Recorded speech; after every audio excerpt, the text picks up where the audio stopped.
વિરામ લેતા હવે વડોદરા શહેરમાં બિસ્માર રસ્તાઓના સમારકામનું કામ પૂરજોશમાં શરૂ કરાયું છે। રોડ પર પડેલા ખાડા પૂરવા કોર્પોરેશને નવી ટેકનોલોજીનો ઉપયોગ કર્યો છે। મકરપુરા સુશેન સર્કલ પાસે જેટ પેચિંગ મશીનથી ખાડાનું પેચવર્ક કરાયું। આ જેટ પેચિંગ મશીનથી 5 ગણી ઝડપથી કામગીરી થશે અને એક વખત પેચવર્ક કર્યા બાદ 1 વર્ષ સુધી પેચ નહીં ઉખડે તેવો મનપા કમિશનરે દાવો કર્યો છે। 10 દિવસમાં શહેરના તમામ ખાડા પૂરી દેવાનું પણ મનપા કમિશનરે આશ્વાસન આપ્યું છે। तो दृश्यों में आप જોઈ રહ્યા છો કે अलग अलग विस्तार के જ્યાં આગળ આ રીતે પેચવર્ક કરવામાં આવ્યું હતું। પહેલા તે વિસ્તારને કોર્ડન કરી દેવામાં આવે છે। એક વ્યક્તિ દ્વારા આ ડામરના જે પેચ પહેલા મેન્યુઅલી કરવામાં આવતા હતા, એટલે કે એક વ્યક્તિ ત્યાં આગળ પાવડો લઈને જાય, પાથરે, ત્યારબાદ તેને પૂરવાનું કામ કરતો હતો। તે જેટ મશીનથી કરવામાં આવી રહ્યું છે। રાપર તાલુકાના ગ્રામ્ય વિસ્તારમાં છેલ્લા 2 દિવસથી પડેલા ભારે વરસાદને કારણે કૃષિ ક્ષેત્રે મોટું નુકસાન થયું છે। નદીના વહેણમાં અચાનક ફેરફાર થતા અનેક ગામોના ખેતરોમાં પાણી ઘૂસી જતા જમીન ધોવાઈ ગઈ છે। ખાસ કરીને નારણપર, સુવાઈ, ગૌરીપર અને આસપાસના વિસ્તારોમાં ખેડૂતોની વાવેતર કરેલી પાકની જમીન ધોવાઈ ગઈ છે। સ્થાનિક ખેડૂતોના જણાવ્યા મુજબ અંદાજે 400 થી 500 એકર જેટલા વિસ્તારનું ધોવાણ થવાથી પાક બગડી ગયો છે। પરિણામે ખેડૂતોને આર્થિક નુકસાન વેઠવું પડી રહ્યું છે। ઉપરાંત વાડી વિસ્તારમાં વીજપોલ ધરાશાયી થતા વીજ પુરવઠો ખોરવાયો છે।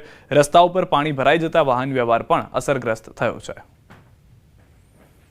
सब रजिस्ट्रार ऑफिस द्वारा एक मोटा जमीन कौभांडનો पर्दाफाश કરવામાં આવ્યો છે। આ કૌભાંડમાં દ્વારકા તાલુકાના વરવાડા ગામે ખોટા દસ્તાવેજો બનાવીને જમીનનો વેચાણ દસ્તાવેજ નોંધવામાં આવ્યો હતો। વેચાણ કરનાર વ્યક્તિએ ગોરધનદાસ કાલુમલ તરીકે ખોટી ઓળખ આપી હતી અને તેણે રજૂ કરેલા ચૂંટણી કાર્ડ, આધાર કાર્ડ અને પાન કાર્ડ પણ બનાવટી હોવાનું પ્રાંત અધિકારીની તપાસમાં બહાર આવ્યું હતું। આ મામલે મહેસૂલ વિભાગના ઉચ્ચ અધિકારીઓ દ્વારા ગંભીર નોંધ લેવામાં આવી છે।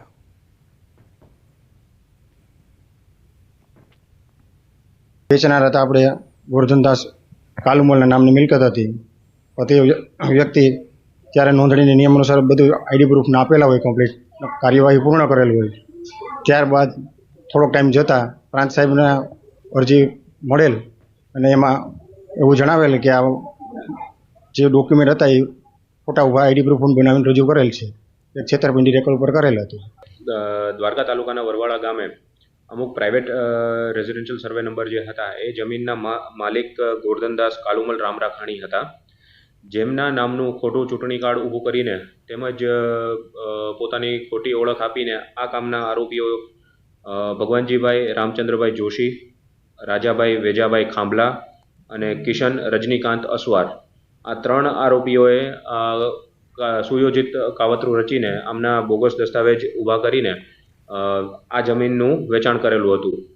આણંદ અમૂલ ડેરી નિયામક મંડળની ચૂંટણીમાં મતદાન પૂર્ણ થયું છે। 12 સપ્ટેમ્બરે થશે મતોની ગણતરી। 9 બેઠકો માટે આજે યોજાયું હતું મતદાન। અંદાજિત 97% મતદાન નોંધાયું।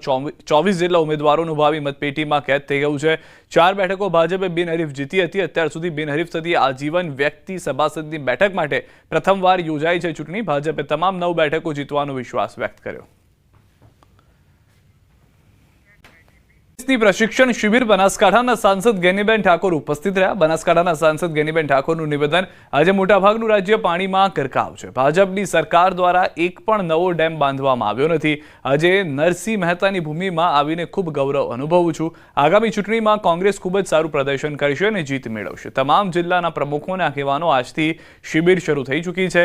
ખૂબ જ ઉત્સાહ સાથે કોંગ્રેસના કાર્યકર્તાઓ ફરી લડવા માટે મક્કમ બન્યા છે। તો આ સાથે કોંગ્રેસે વર્ષ 2027ની ચૂંટણીનું બ્યુગલ ફૂંક્યું છે। કે આજે અડધા ગુજરાતની અંદર ફ્લડના કારણે લોકો પરેશાન થઈ રહ્યા છે। એ ફ્લડને કારણે આજે 30 વર્ષથી ભારતીય જનતા પાર્ટીનું શાસન ગુજરાતમાં છે। જે કોંગ્રેસના સમયગાળામાં જે ડેમો બનાવ્યા એના પછી ગુજરાતની અંદર કોઈ જિલ્લામાં કે કોઈ ઝોનની અંદર કોઈ એવા મોટા જળાશય નથી બન્યા કે જેથી કરીને પાણીનો સ્ટોરેજ થાય। વારંવાર રજૂઆતો કરવા છતાં યોજનાઓ માત્ર કાગળ ઉપર ચલાવવાની, એમના મળતિયાઓને કઈ રીતે પૈસા મળે, બોરી બંધ હોય, તળાવો ઊંડા કરવાના હોય, મનરેગા હોય કે માત્ર કાગળ ઉપર, લોકેશન ઉપર કોઈ જ કામ હોતું નથી ને એના કારણે ગુજરાતના લોકો હેરાન થાય છે। हमारा संगठनના महासचिव वेणुगोपालजी, प्रदेश प्रभारी मुकुल वासनिकजीની હાજરીમાં અહીંથી શરૂઆત થઈ છે। 10 દિવસ સુધી કાર્યક્રમ ચાલવાનો છે। એમાં રાહુલ ગાંધીજી પણ આવશે, રાષ્ટ્રીય કક્ષાના બીજા નેતાઓ અને નિષ્ણાત લોકો પણ આવશે અને એક સંવાદ જિલ્લા કોંગ્રેસ સમિતિના પ્રમુખશ્રીઓ થશે। પ્રશિક્ષિત થયા બાદ લોક પ્રશ્નો માટે, જનતા માટે, લોકશાહી બચાવવા માટે, ગુજરાત અને રાષ્ટ્રના હિત માટે જિલ્લા કોંગ્રેસ સમિતિના પ્રમુખશ્રીઓ સંગઠનનું સર્જન પણ કરશે. કે આજે અડધા ગુજરાતની અંદર ફ્લડના કારણે લોકો પરેશાન થઈ રહ્યા છે. એ ફ્લડના કારણે આજે 30 વર્ષથી ભારતીય જનતા પાર્ટીનું શાસન ગુજરાતમાં છે. જે કોંગ્રેસના સમયગાળામાં જે ડેમો બનાવ્યા એના પછી ગુજરાતની અંદર કોઈ જિલ્લામાં કે કોઈ ઝોનની અંદર કોઈ એવા મોટા જળાશય નથી બન્યા કે જેથી કરીને પાણીનો સ્ટોરેજ થાય. વારંવાર રજૂઆતો કરવા છતાં યોજનાઓ માત્ર કાગળ ઉપર ચલાવવાની, એમના મળતિયાઓને કઈ રીતે પૈસા મળે, બોરી બંધ હોય, તળાવો ઊંડા કરવાના હોય, મનરેગા હોય કે માત્ર કાગળ ઉપર લોકેશન ઉપર કોઈ જ કામ હોતું નથી ને એના કારણે ગુજરાતના લોકો હેરાન થાય છે. પાટણ યુનિવર્સિટી, હેમચંદ્રાચાર્ય યુનિવર્સિટી તો વર્ષોથી જે વખતે બની ત્યારથી ત્યાં જ છે, પણ બીજા એના અનેક ભાગોમાં જે કામ કરવાનું થતું હોય એની ભરતીના કે અનેક ગોટાળા ભૂતકાળની અંદર વિદ્યાર્થીઓ માટેના પણ, વિદ્યાર્થીનીઓની સુરક્ષા માટેના પણ ભયંકર પ્રશ્નો બનેલા હતા. આ બાબતમાં કોંગ્રેસના ધારાસભ્ય ત્યાંના કિરીટભાઈ પટેલ અને કોંગ્રેસ પાર્ટી લડી રહી છે. જે હશે એ લોકોની શહેરમાં ખ્રિસ્તી ધર્મ પરિવર્તન કરવા મામલે આખરે પોલીસે ગુનો દાખલ કર્યો છે. હિન્દુ ધર્મ સેનાના કાર્યકર દ્વારા નડિયાદ પશ્ચિમ પોલીસ મથકે ફરિયાદ થઈ હતી. શહેરના પશ્ચિમ વિસ્તારમાં આવેલ આશીર્વાદ સોસાયટીમાં કેટલાક લોકો દ્વારા ધર્મ પરિવર્તનની કામગીરી ચલાવાતી હતી. હિન્દુ ધર્મ સેનાના કાર્યકરોએ સ્થળ મુલાકાત લેતા restoration and revival Bible college નામની સંસ્થા હેઠળ ધર્મ પરિવર્તનની કામગીરી ચલાવાતી હતી. નડિયાદની આ સંસ્થામાં દાહોદ અને અન્ય જિલ્લાના આદિવાસી લોકોને લાવી ખ્રિસ્તી પ્રાર્થના અને બાઇબલનું જ્ઞાન આપવામાં આવતું હતું. હાલમાં નડિયાદ પશ્ચિમ પોલીસે ધર્મ સ્વતંત્ર અધિનિયમ હેઠળ 2 આરોપીઓના નામ જોગ ગુનો દાખલ કર્યો છે. ડાંગથી, આહવાથી, દાહોદથી આદિવાસી સમાજના મારા દીકરાઓને લાવીને અહીંયા એ એમના સંપ્રદાયની પૂજા પદ્ધતિ જે શીખવાડે છે તો એ ખોટું છે. એનો અમે વિરોધ કરીએ છીએ. એવું ના હોવું જોઈએ. એ જે લોકો જે બાળકો જેમાં છે એ પોતાના ધર્મમાં રહેવા જોઈએ. એ પ્રકૃતિ પૂજક છે. બિરસા મુંડા ભગવાન એમના ભગવાન છે. અમે પણ માનીએ છીએ. બરાબર. અમે ધર્મ પરિવર્તન નહીં કરાવતા તો ફરી તમે આ કેમ કરો છો? તો મારું બસ સરકારને, તંત્રને એટલી વિનંતી છે કે આની ઊંડાઈ ભરી તપાસ કરે. સેમિનાર ચાલે છે. શાનો ચાલે? અમારે પ્રાર્થના સંઘ. પ્રાર્થના સભા. તો આ લોકો બહારથી કેમ બોલાય? એના સ્થાનિક લોકો સેમિનાર બધાને ઓપન આમંત્રણ છે. જે બી આવી શકે છૂટી છે. અહીંના લોકલ કોણ છે? આપણે લોકલ છે ને તારાવી છે છોકરી. પણ એક જ છે ને લાર્સન છે. હા, પછી પાછળ અલગ અલગ જગ્યાએ. મોટા 30 થી 40 જણા અહીં બેઠા છે. એમાંથી 10 માણસ અહીંના ના એમાંથી નહીં, પણ અલગ અલગ જગ્યાએથી આખા જ્યાંથી આવો એ રીતે છૂટી છે. હવે આ જે પ્રલોભન આપતા ગુજરાત જે ધર્મ સ્વાતંત્રતા અધિનિયમ છે એની જે કલમ 4(1) અને 4(2) મુજબ ફરિયાદી આકાશભાઈ પટેલે એ પોતાને પ્રલોભન આ રીતે આપેલું છે તે અન્વયની એક ફરિયાદ આપેલી છે અને પોલીસે હાલમાં તપાસ હાથ ધરેલી છે. ફસાયેલા ગુજરાતીઓને ઝડપથી પરત લાવવા કોંગ્રેસના રાજ્યસભાના સાંસદ શક્તિસિંહ ગોહિલે માંગ કરી છે. કહ્યું, નેપાળમાં ફસાયેલા ગુજરાતીઓ સાથે હું સતત સંપર્કમાં છું. આ સંદર્ભે મેં વિદેશ મંત્રી સાથે પણ વાતચીત કરી હતી.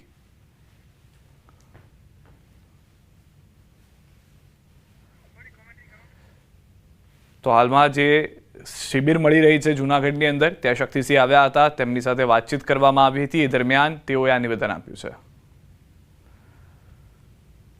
ભારતીય નાગરિકો નેપાળમાં ફસાયા છે.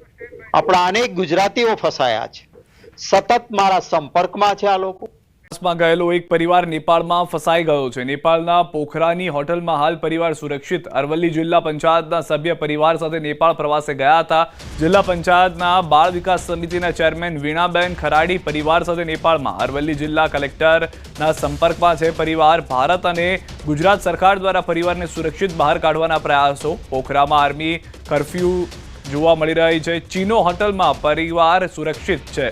આજુબાજુની 100 મીટરમાં 6 હોટલ પ્રદર્શનકારીઓએ ફૂંકી મારી છે. નાજુક સ્થિતિને જોતા પરિવાર ચિંતિત છે. તંત્ર સતત સંપર્કમાં. બિહારના કાર ડ્રાઈવર સહિત 5 લોકો છે હોટલમાં. એક પરિવારના વીણાબેન ખરાડી, રામજીભાઈ ખરાડી, અંકિતભાઈ ખરાડી અને પ્રિયંકાબેન બોદર છે નેપાળમાં. આ તરફ અરવલ્લીના ભાજપના મહિલા નેતાનો પરિવાર છે નેપાળમાં. નેપાળમાં પોખરામાં હોટલમાં સુરક્ષિત છે પરિવાર. મોડાસાના ટિન્ટોઈ ખાતે પરિવાર સાથે કરી વાત. નેપાળના માહોલને જોતા પરિવાર છે ચિંતામાં. મારા મમ્મી પપ્પા અને ભાઈ ભાભી વીણાબેન, રામજીભાઈ, અંકિત અને પ્રિયંકાબેન એ નેપાળમાં ફરવા ગયેલ હતા. 3-4 દિવસથી નેપાળમાં છે અને હવે ત્યાં વિરોધ પ્રદર્શન ચાલુ થઈ ગયું છે 2 દિવસથી અને ત્યાં હમણાં ફસાયેલા છે.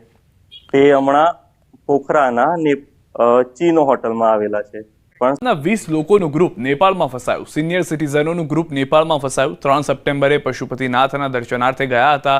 9 સપ્ટેમ્બરે પરત ફરી રહ્યા હતા. તે સમયે ટોળાએ ઘેરી લીધા. બસ ખાલી કરી એરપોર્ટ સુધી ચાલવા પ્રવાસીઓ મજબૂર બન્યા હતા. અમદાવાદના રાણીપ વિસ્તારમાં રહેતો પરિવાર ચિંતિત જોવા મળ્યો છે. તો દ્રશ્યોમાં પણ જોઈ રહ્યા છો કે પરિસ્થિતિ જે નેપાળની વણસી રહી છે. અનેક ગુજરાતના લોકો, દેશભરના લોકો ત્યાં આગળ દર્શન માટે જતા હોય છે અને અચાનક આજે આખું જેન ઝીનું આંદોલન હતું તેને અસર કરી દીધું છે તમામ લોકોને. નેપાળમાં ઊભી થયેલી તંગદિલી બાદ અનેક જે પ્રવાસીઓ છે તે નેપાળમાં ફસાયા છે. એમાં પણ સૌથી વધુ જે ગુજરાતીઓ છે તે ફરવા માટે જતા હોય છે. એમાં પણ કાઠમાંડુની અંદર સૌથી વધુ ટુરિઝમ હોય છે. ત્યારે ગુજરાતના અને ખાસ કરીને અમદાવાદના અનેક પરિવારો ફસાયા છે. ત્યારે અમદાવાદના રાણીપમાં રહેતા બારોટ પરિવાર પણ ત્યાં ફસાયો છે. ત્યાં શું સ્થિતિ જાણવાનો પ્રયાસ કરશું. ખુદ એમના જે કહી શકાય કે વહુ અને સાથે જ એમના જે સસરા પણ આજ દેખાઈ રહ્યા છે. વાત કરવાનો પ્રયાસ કરશું. બેન, આપણું નામ અને ખાસ કરીને શું થઈ રહ્યું છે ત્યાં? મારું નામ ક્ષમા બારોટ છે. મારા સાસુ સસરા નેપાળ પશુપતિનાથના દર્શનાર્થે ગયા હતા અને 3જી તારીખે ત્યાં પહોંચ્યા અને કાલે એ લોકો પરત ફરી રહ્યા હતા. ત્યારે એરપોર્ટ જતાં એમની બસને રોકવામાં આવી. 25 થી 30 હજારના ટોળાએ એમને ઘેરી વળ્યા અને ત્યાં એમને એવું કહેવામાં આવ્યું કે ક્યાં તો તમે બસ ખાલી કરો અથવા તો અમે બસ સળગાવીએ છીએ. મારા સાસુ સસરા સાથે બીજા 20 જણા એમના સાથે ગ્રુપમાં હતા. એ દરેક ઓલમોસ્ટ સિનિયર સિટીઝનના એજના છે અને એ વખતે એ લોકોને એવી ફરજ પડી કે લગેજ સાથે એમને ઉતરી જવું પડ્યું અને ત્યાંથી ચાલતા ચાલતા 5 થી 7 કિલોમીટર દૂર એરપોર્ટ હતું. ત્યાં એ લોકો ચાલતા લગેજ સાથે જતા હતા. વચ્ચે એમના પર ટીયર ગેસ છોડવામાં આવ્યા અને ખૂબ મુશ્કેલીથી એ લોકો એરપોર્ટ પહોંચ્યા કાલે. અને એરપોર્ટ પહોંચતા જ એરપોર્ટ બંધ થયાના સમાચાર આવ્યા. ચોક્કસ આપણે વાતનો તમારા જે સસરા છે વાત કરાવશું. જી ચોક્કસ આપ જોઈ શકો છો. હું તમને જે દ્રશ્યો બતાવી રહ્યો છું તે અંકલ પણ ત્યાં જોવા મળી રહ્યા છે, વડીલ પણ. અંકલ, આપનું નામ ખાસ કરીને અને આપે જે સ્થિતિમાં ત્યાં છો, કઈ રીતની સ્થિતિ ત્યાં જોવા મળી રહી છે હાલ અત્યારે ત્યાં? અત્યારે બહુ પરિસ્થિતિ વિકટ છે અહીંયા. ગમે ત્યારે શું થાય અમને ખબર નથી. અમારું શું ડિસિઝન લેવું અમને ખબર નથી. હોટલમાં રહીએ કે એરપોર્ટમાં રહીએ એનું કંઈ અમને ખબર પડતી નથી. અહીં કોઈ સિક્યુરિટી નથી, નહીં કોઈ પોલીસ પાવર નથી, નહીં કોઈ આર્મી પાવર નથી. ટોટલ ઉપર જે છે એ અમારો ભગવાન છે. ગમે તે ઘડીએ ગમે તે થઈ શકે એવું છે. અમને જલ્દીથી રેસ્ક્યુ કરીને અહીંથી નીકળવામાં આવે એવી ભારત સરકારને અને ગુજરાત સરકારને અપીલ કરીએ છીએ. તો મોત જોઈને પાછા આવ્યા છીએ સાહેબ. હવે મારી જિંદગીમાં 62 વર્ષની મારી એજ છે. મારી લાઈફમાં આવો કોઈ દિવસ હુમલો ગોધરામાંય નથી જોયો અને બીજા જગન્નાથજીના રમખાણમાંય નથી જોયો. આવો હુમલો કોઈ દિવસ મેં જોયો નથી. 6 દિવસ અમે બહુ સરસ ફર્યા, પણ આ છેલ્લા દિવસે મેં અહીંયા આગળ આવીને થોડી ખબર પડી ગઈ કે ચાલુ થઈ છે બબાલ. કારણ કે અહીંના ગવર્મેન્ટે સોશિયલ મીડિયા બધું બંધ કરી દીધું હતું. ઇન્સ્ટાગ્રામ હોય, વોટ્સઅપ હોય, પણ આ બધું થતું હતું અને અમે સવારે હોટલમાં બધું આરામથી નાહી ધોઈ રહી ગયા બહાર. ખબર નહીં કે આખી રાત બવાલો ચાલુ હતો. બનાસકાંઠામાં પૂરમાં તબાહ થયેલા પાકનો સર્વે કરી સરકાર ચૂકવશે કેસ્ટોલ. મંત્રી ઋષિકેશ પટેલે કહ્યું છે કે હવામાન વિભાગે પહેલેથી ભારે વરસાદની જાણ કરી હતી, જેના પગલે સરકાર દ્વારા જરૂરી તમામ કામગીરી તાબડતોબ શરૂ કરાઈ હતી. મુખ્યમંત્રી પણ સતત અધિકારીઓના સંપર્કમાં રહ્યા હતા.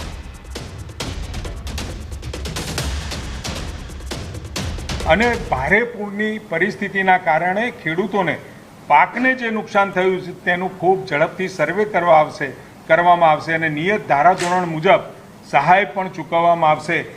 એક વખત નુકસાનીનું પ્રાથમિક આંકલન કર્યા બાદ કેશ ડોલ પણ ચૂકવવામાં આવશે, જેથી તાત્કાલિક એને રિલીફ મળે. ડીસાના ધારાસભ્ય પ્રવીણ માળીનું નિવેદન. બનાસકાંઠાનું સુઈગામ અને વાવ પંથક ભારે વરસાદને કારણે ખૂબ પ્રભાવિત થયું છે. રાજ્ય સરકારના વિશેષ અધિકારીઓની ટીમ ત્યાં પહોંચી છે અને ઝડપથી પુનઃસ્થાપનની કામગીરી કરવામાં આવી રહી છે. એ પ્રમાણે અત્યાર સુધી 2 લાખથી વધુ ફૂડ પેકેટો, 3 લાખથી વધુ બોટલો, 19થી વધુ ટીમ જિલ્લા કક્ષાએની કરી છે. રાજ્ય સરકારે પોતે 5 એડિશનલ કલેક્ટર કક્ષાના અધિકારીઓને ત્યાં નિમણૂક કરી છે અને અત્યારે તમામ રીતે 297 ગામો પૈકી 133 ગામોનું વીજળીકરણનું રિવોક કરવાનું કામ એ અત્યારે પૂર્ણ થઈ ગયું છે. પૂરની પરિસ્થિતિના કારણે ખેડૂતોને પાકને જે નુકસાન થયું છે તેનું ખૂબ ઝડપથી સર્વે કરવામાં આવશે કરવામાં આવશે અને નિયત ધારાધોરણ મુજબ સહાય પણ ચૂકવવામાં આવશે.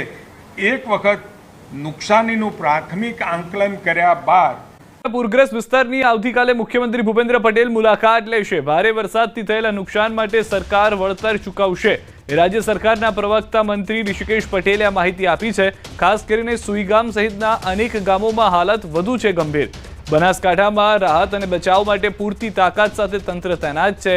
5 અધિકારીઓની ખાસ નિમણૂક કરાઈ છે. ઉપરાંત એસડીઆરએફ અને એનડીઆરએફની ટીમોને પણ જાણ કરવામાં આવી છે અને જિલ્લામાં મોકલવામાં આવી છે. સાથે પાક નુકસાનનું સંપૂર્ણ વળતર ખેડૂતોને આપવામાં આવશે. સાથે કેશ ડોલ થકી પણ વળતર ચૂકવવામાં આવશે તેવું જણાવાયું છે.